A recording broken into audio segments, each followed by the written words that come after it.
Well, well, well. Look who they couldn't figure out. Look who they spent years studying, dissecting, labeling, and still got completely wrong. You strange, silent, terrifyingly brilliant creature, welcome back.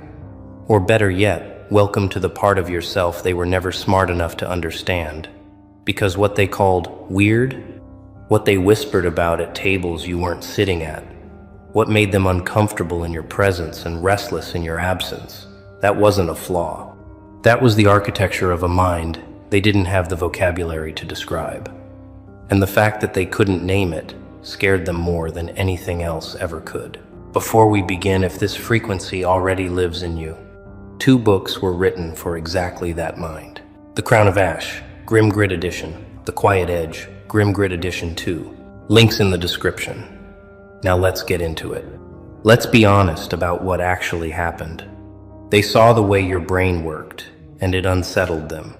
They saw you pause where others rushed. They saw you notice things no one else caught.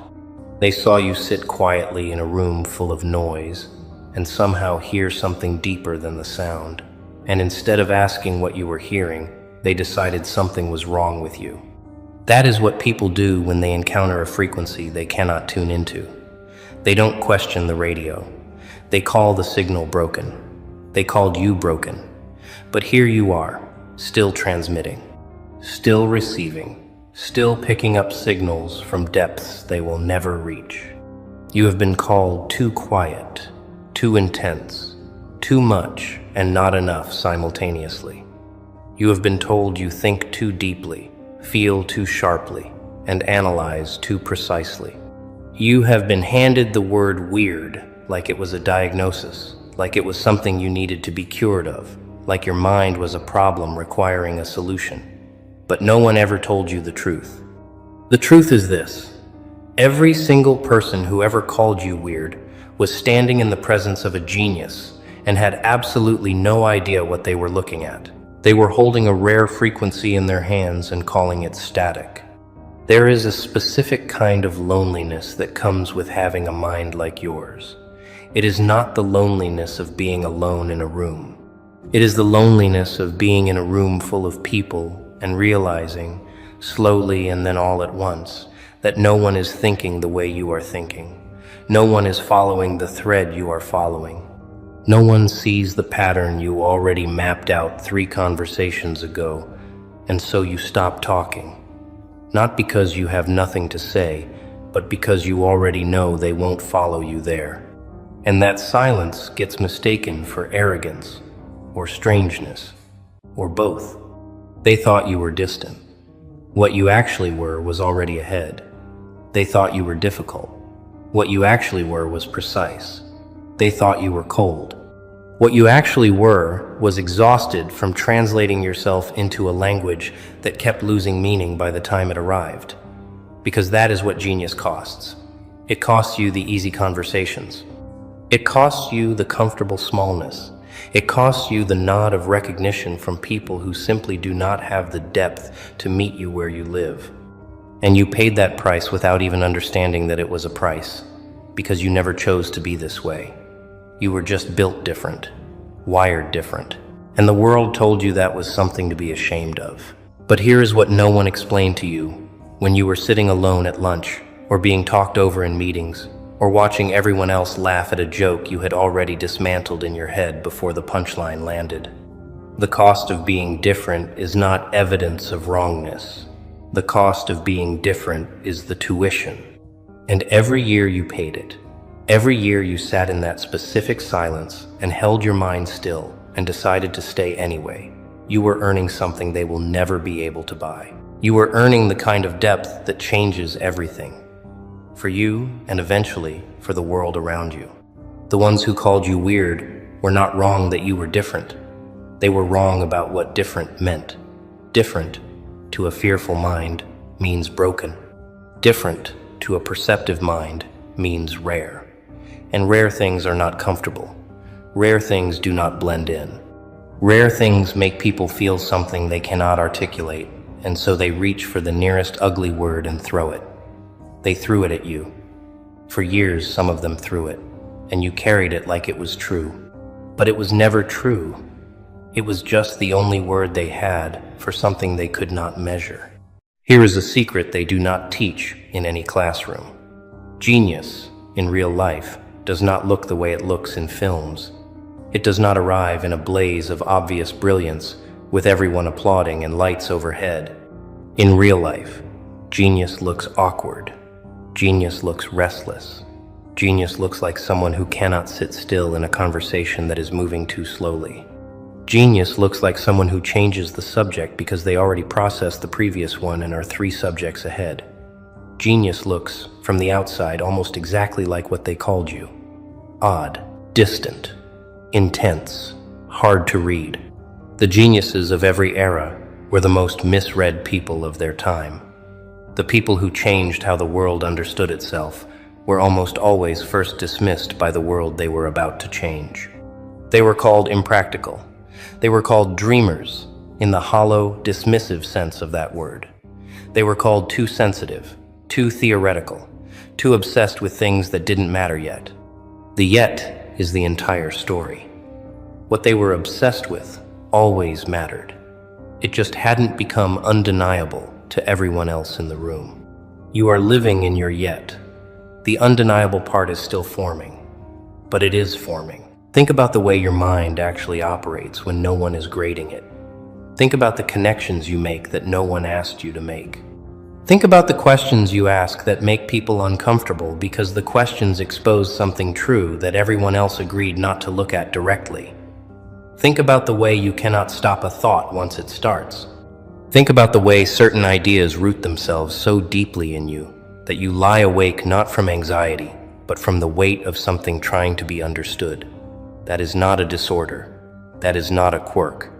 That is the architecture of a mind that was built to go further than the average stop. And yes, it is exhausting. No one is going to pretend otherwise. It is exhausting to feel everything at full volume when everyone around you seems to be living at a murmur. It is exhausting to care about precision in a world that rewards approximation.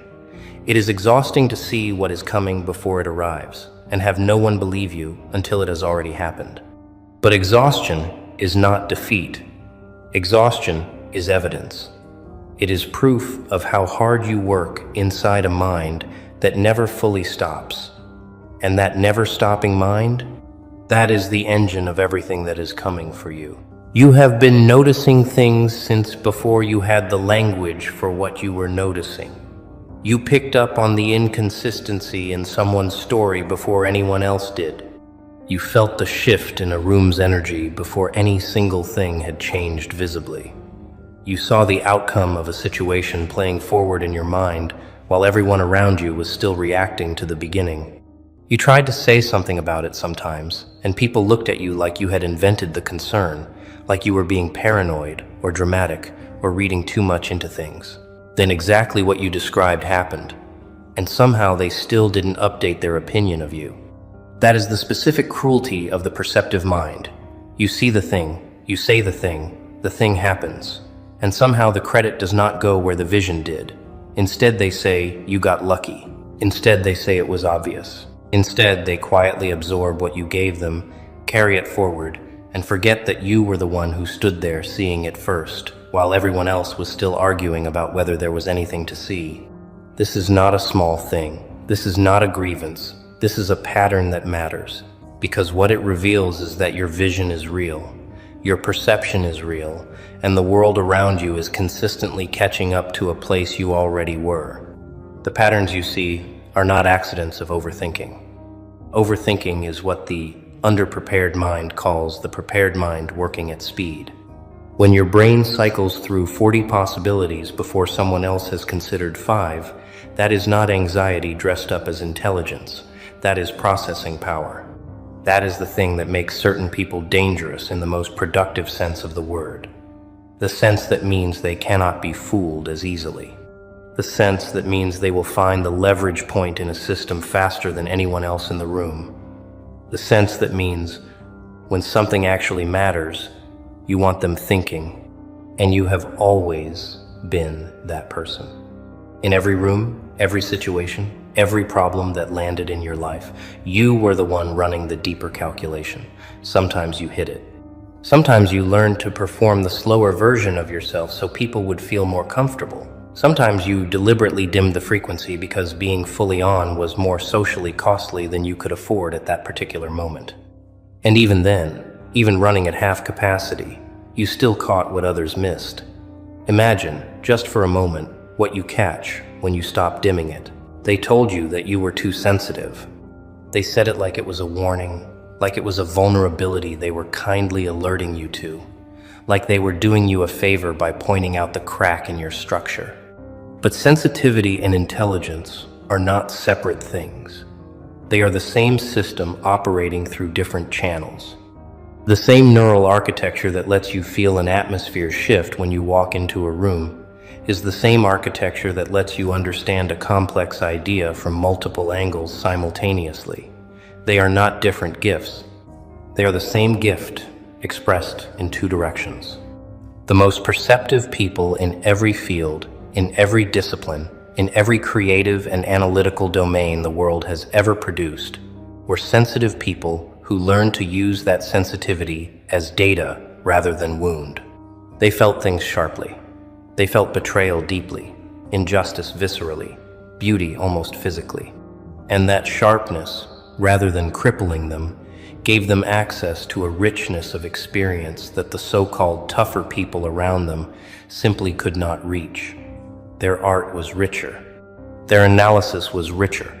Their understanding of other human beings was richer, because they paid attention with their entire nervous system rather than just their surface mind. When they told you to toughen up, what they were actually asking you to do was to become less accurate. They were asking you to sand down the very instrument that allows you to read the world most precisely.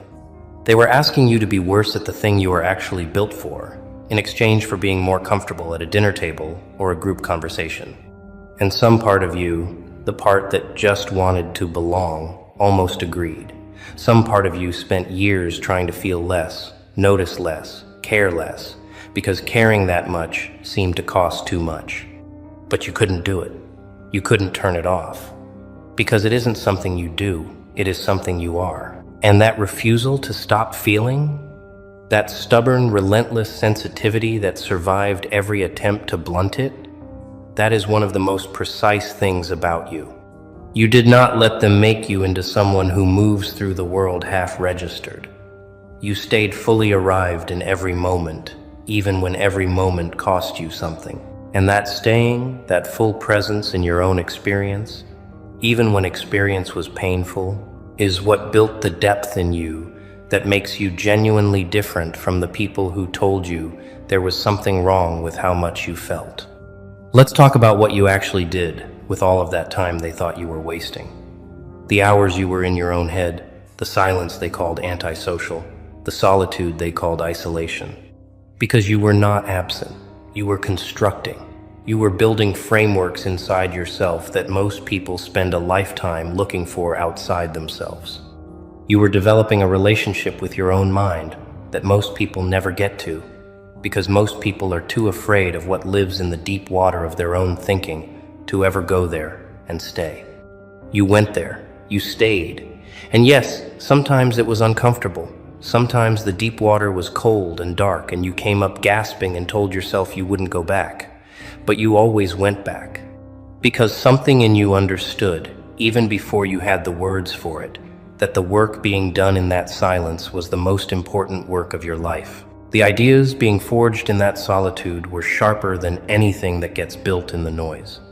The understanding being constructed in that stillness was more durable than anything assembled in the rush of performance and approval.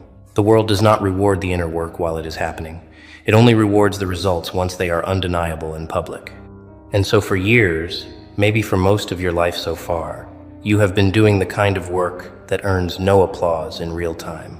You have been doing the deeply private, deeply serious labor of becoming someone who actually understands something. Not just someone who sounds intelligent at the right moments, but someone who is genuinely, structurally, bone-deep intelligent. And that kind of intelligence takes the time it takes. It cannot be rushed. It cannot be performed. It has to be built, and you have been building it. So when they dismissed the time you spent thinking as time wasted, when they told you to get out of your head, when they made you feel like the internal life you were living was a form of avoidance rather than a form of construction, they were wrong about the most fundamental thing. They thought the stillness was emptiness. It was never emptiness. It was a workshop, and the things being made inside it are going to outlast every opinion that was formed about you on the surface. Here is the part that is uncomfortable to say, but too important to leave out. The people who tried hardest to convince you that something was wrong with you were almost always the people who had the most to lose if you ever fully understood how capable you were.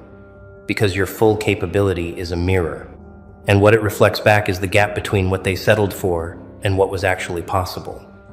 The moment you stop apologizing for your mind is the moment their choices become visible by contrast. And that visibility, that undeniable comparison, is something small people cannot survive. They needed you to stay confused. They needed you to keep questioning yourself, keep second-guessing your perceptions, keep circling back to the same doubts they planted precisely because doubt is the one thing that slows a mind like yours all the way down. A confident genius is unstoppable. A confused genius is manageable. And so they worked consistently, sometimes consciously, and sometimes just through the casual cruelty of people who do not examine their own motives, to keep you in the zone of confusion. To keep you asking, is something wrong with me, instead of asking, what am I actually capable of? The people who called you too much were always the people who were not enough. The people who called you too intense were always the people who had never committed to anything with full force. The people who called you too deep were always the people who were afraid of what they would find if they ever stopped skimming the surface of their own lives. And so they looked at your depth and they called it a problem. They looked at your intensity and they called it a flaw. They looked at the full, burning, relentless reality of your mind and decided that what they were looking at was wrong, because the alternative that they might be the incomplete ones, was something they simply could not afford to know. But here is what they miscalculated.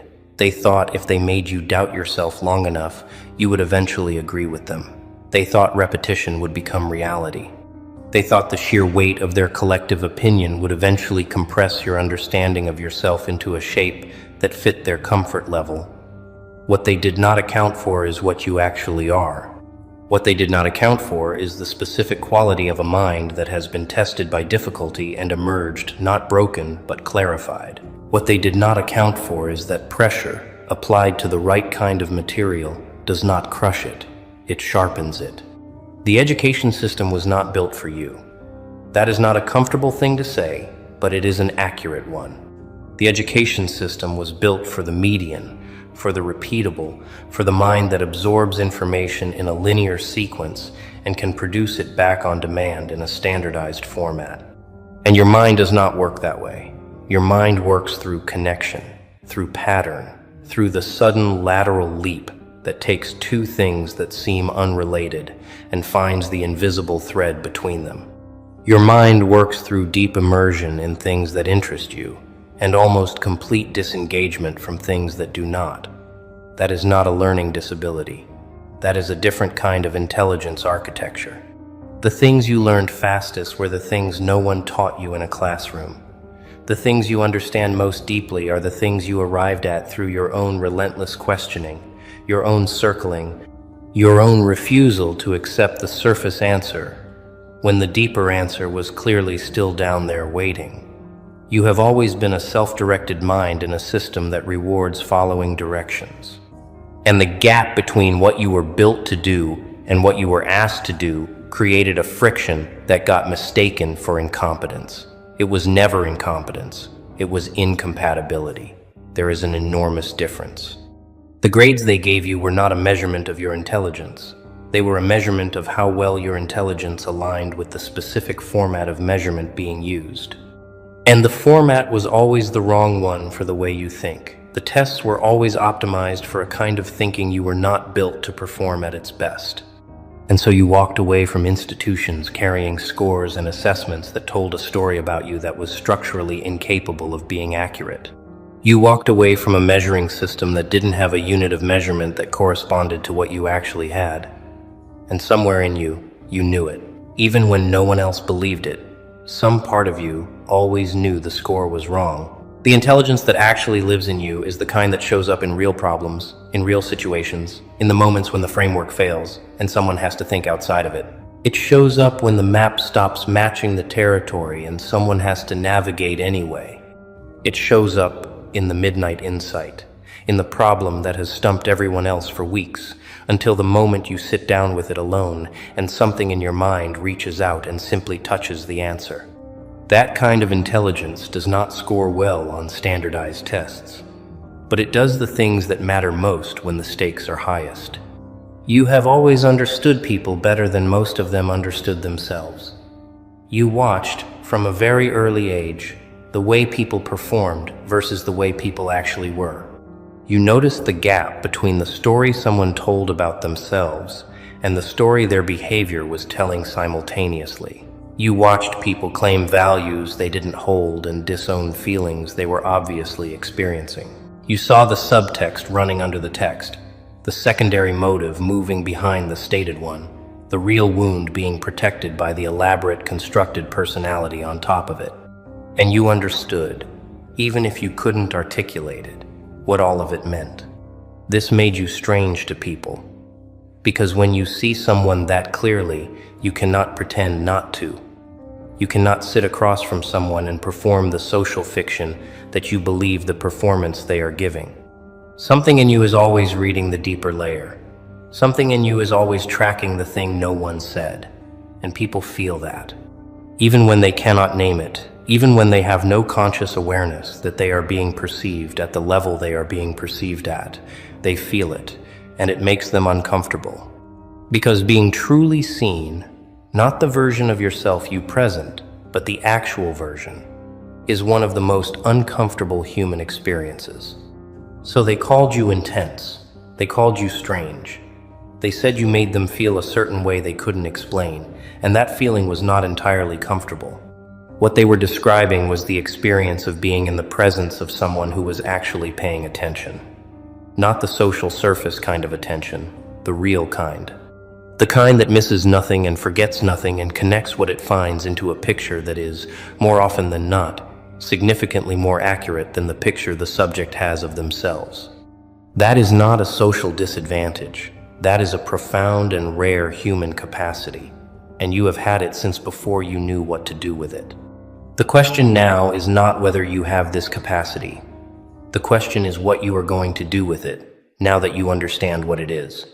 Because a mind that can read people, read systems, read patterns, read the thing beneath the thing, is not a mind built for a small life. It is not a mind built for the background. It is a mind built for the exact work of the moment you are currently living in, which is the work of figuring out what is real, what is true, and what the actual shape of the territory looks like under all the maps that have been drawn wrong.